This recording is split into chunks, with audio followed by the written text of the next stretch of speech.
So they end up getting to the bottom of the bag, y'all. And at the bottom of the bag, they open up what they found was a suitcase. And that smell that was in that suitcase were two dead children. Yes, two deceased children.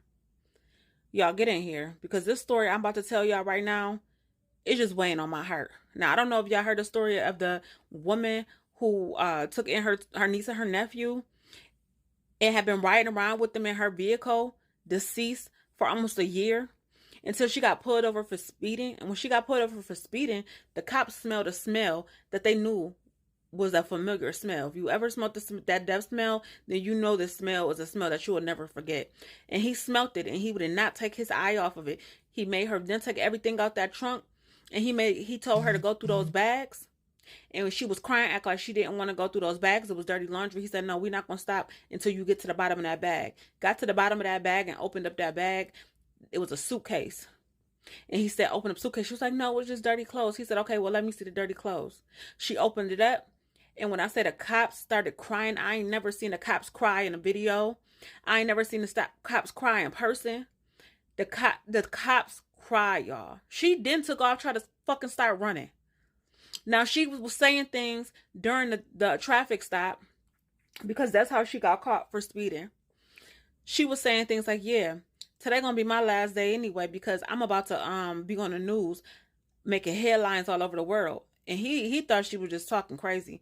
But she knew after her vehicle got towed for it having no registration, they was going to find them bodies in the trunk when they did a search because they were still going to have to search the vehicle. She knew her time was up.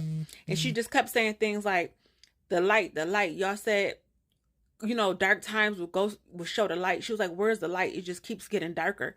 She was already saying things that was pinning to the point that something sinister, that something was wrong, y'all. Like, this lady really killed her sister kids. She had her sister kids, I think, in her care for 2 years or a year or two, whatever. And she unalived both of them. She beat the little girl up so bad, she was unconscious and passed away. And then she stabbed the boy with a toy. And then she only cried because she got caught.